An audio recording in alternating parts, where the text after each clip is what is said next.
Ну что, привет, ребятушки, сегодня делаем звуки магии.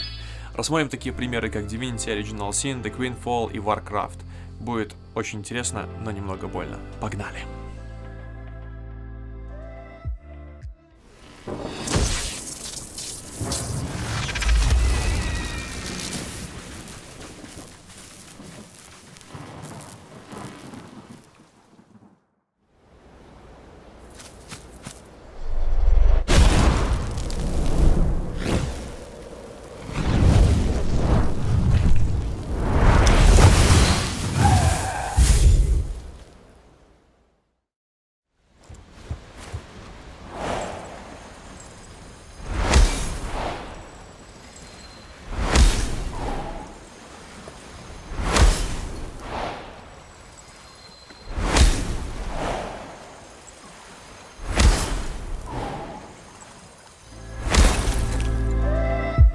Ну что, ребятушки, звуки магии, волшебства и прочих прелестей ненавижу всей душой, потому что не хватает мне, а возможно и тебе, дорогой друг, насмотренности, наигранности, опыта в реализации. Собственно, как с этим быть?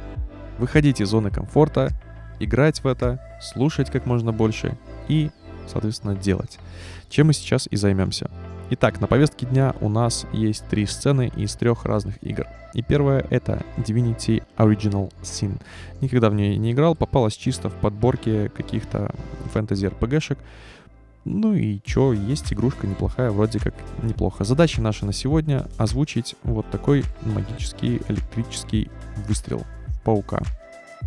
Всегда стараюсь придерживаться принципа того, что ты делаешь, зачем ты делаешь, какой результат в конечном итоге ты хочешь получить. И любой звук, как мне кажется, можно разбить на составляющие, как пирог. У тебя должна быть какая-то плотная основа, вкусная начинка и еще посыпка, которая отличает этот звук для конечного потребителя, делает его интересным.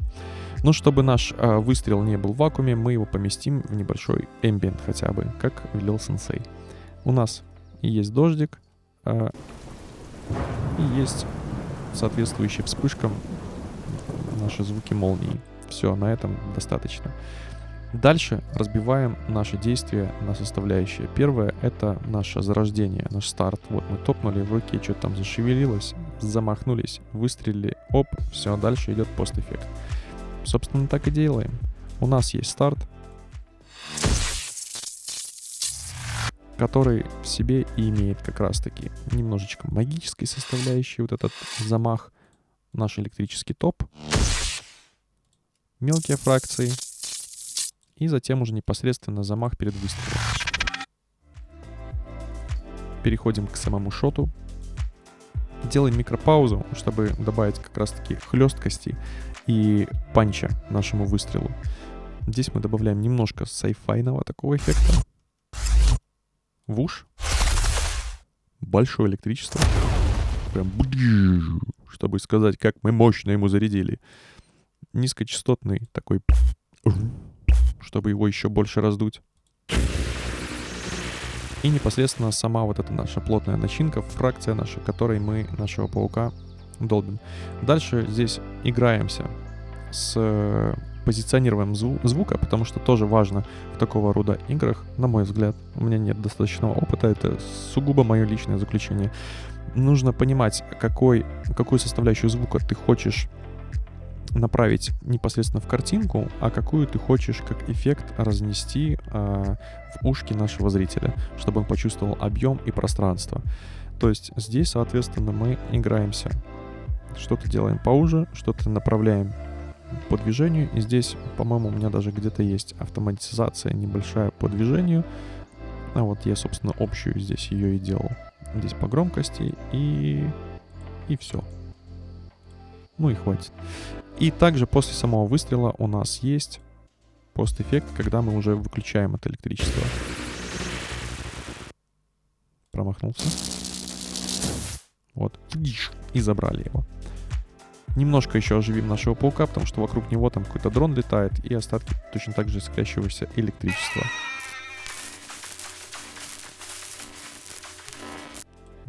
На этом все.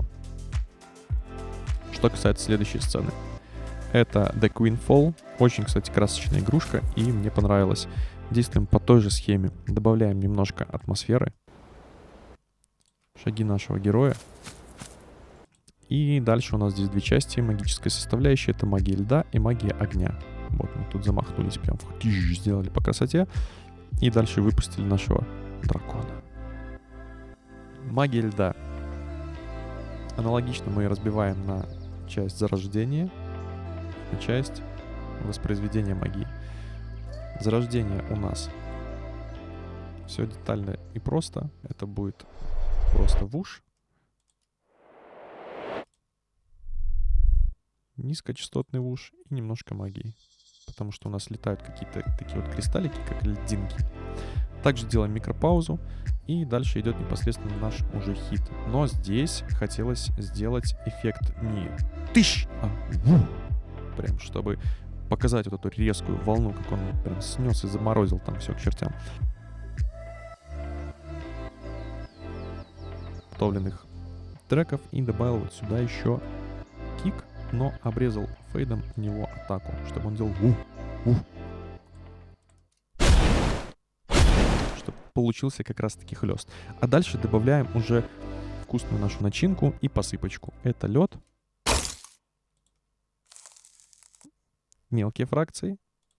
Вуш. Еще один более раздутый вуш. И еще небольшие мелкие фракции. И в целом это все звучит.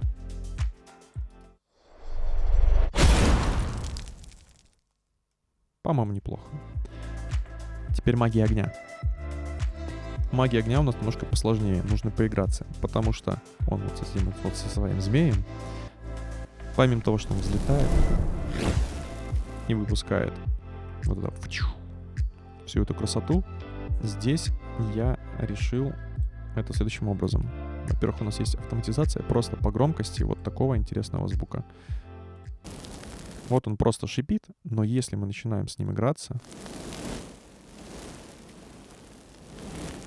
совсем другое дело. Но это не все.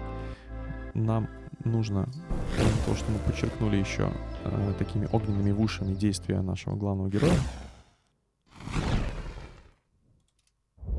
и потом его приземление, нам нужно было сделать еще движение дракона. И здесь на помощь приходит розовый шум, который мы также автоматизируем, но автоматизируем уже по фильтрации. То есть у нас есть фильтр, и автоматизируем его следующим образом. Просто его закрываем, и в момент движения нашего дракона раскрываем. Но зато вместе-то оно звучит как хорошо.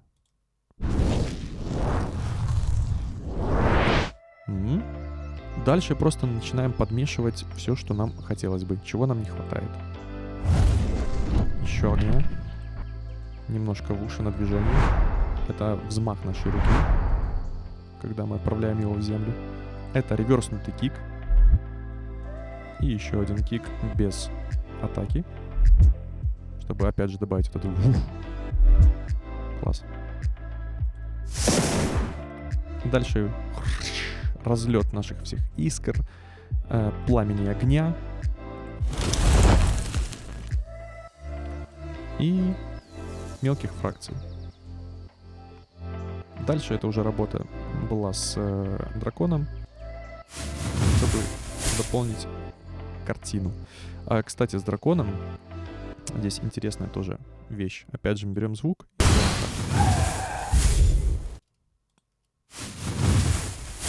Банальная работа с громкостью. И упал. Но, если мы будем внимательно смотреть, когда мы отпускаем, вернее, отправляем в него нашего огненного дракона, происходит вспышка. Вот этот момент. Пыш, пыш. Вот где он прям как будто бы разморозился. И я вот захотел это тоже подчеркнуть. Добавил еще сюда розового шума и добавил такой всплеск магии, чтобы был такой эффект. Если мы сейчас прислушаемся, то вот он.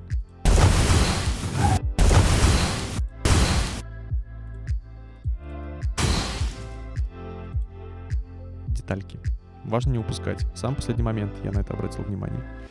И еще раз давайте послушаем целиком.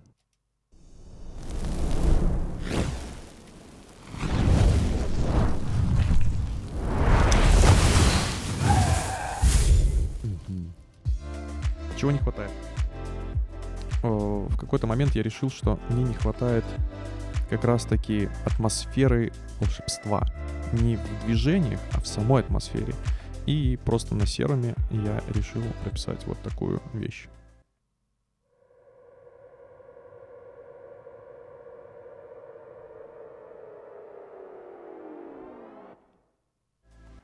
Совсем капельку на тоненького, но добавляет красоты. Заключительная наша сцена — это Warcraft. То же самое. Добавляем атмосферу моря. Добавляем немножко шагов нашего героя. И дальше работаем с магией. Смотрим, что происходит.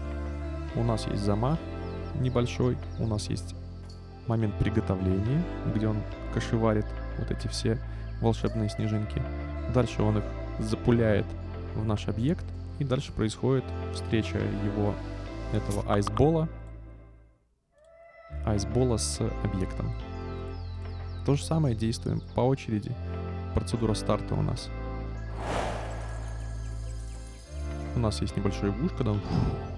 Дальше приготовление — это какие-то позвякивания таких льдышек, стекляшек, потому что у нас там снежинки летают.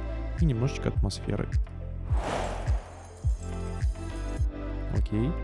И непосредственно сам шот состоит тоже из более тяжелого вуша. И... уже момент удара. Это лед. Еще немножко стекла. Это мягкий кик. Ледяной импакт. И также сюда еще добавил я такой, как еще импакт, похожий на снэп. Даже на пощечину больше похоже.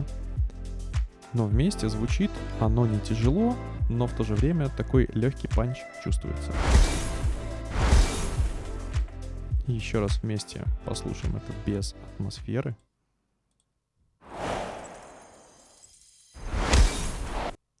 Ну и в самом конце, когда мы уже разрушаем наш объект, добавили чуть больше рассыпчатого льда.